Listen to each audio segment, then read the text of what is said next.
Hello guys, welcome to my channel. তো চলো দেখো, আজকে আমি একটা নতুন ধনেপাতার চাটনি বা বাটার রেসিপি নিয়ে চলে এসেছি।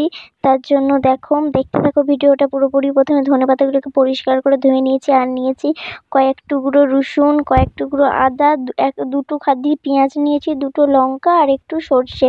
এটাও ভালো করে ধুয়ে নিয়েছি।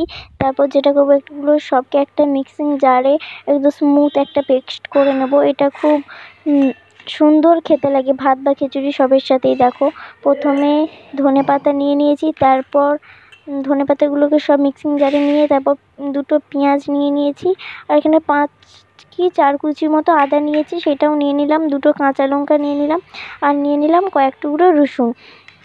আর শেষে নিয়ে নিলাম যে সর্ষেটা ছিল, ওই সর্ষেটাও আমি নিয়ে নিয়েছি। তারপর এটা একদম সুন্দর একটা স্মুথ পেস্ট তৈরি করে নেবো। চলো দেখতে থাকো।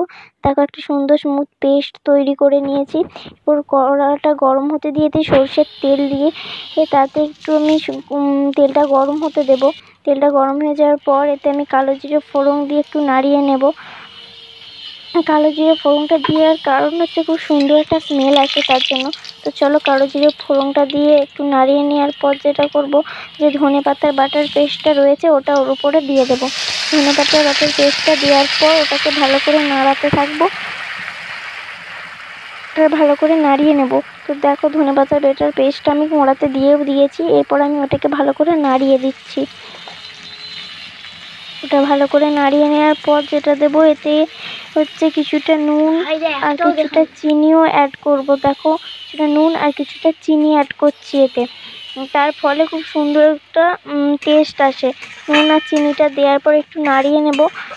নাড়িয়ে নেওয়ার পর নাড়াতে থাকবো। খালি নাড়াতে থাকতে থাকতে যখন দেখবে একটুখানি শুকনো হয়ে আসছে, তখন ওতে একটুখানি আমি লেবু ইউজ করব। যখন দেখবে কোড়া থেকে একটু একটু লেগে আসছে না, একটু থেকে যাচ্ছে, তখন তুমি লেবু ইউজ করতে পারো। প্রথমে আমি একটা লেবু ইউজ করেছিলাম, তাতে আমার মনে হচ্ছিল কিছুটা কম, তার জন্য আরও আমি দুটো লেবু দেখো তারপরে আবার আমি একটা লেবু ইউজ করলাম।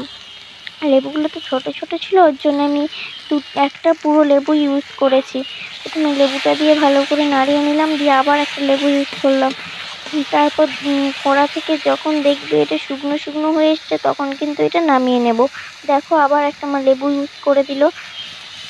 এরপর কড়াতে নাড়াতেই থাকবো। নাড়িয়ে নাড়িয়ে যখন দেখবে কড়াতে আর লাগছে না, কড়া থেকে শুকনো হয়ে এসছে, তখন এটা নামিয়ে নেবো। তাহলেই আমাদের এই ধনেপাতা বাটাটা আমাদের রেডি হয়ে যাবে। তো চলো, আজকে এটুকুই। অন্যদিন আবার নতুন ভিডিও নিয়ে আসছি। টাটা।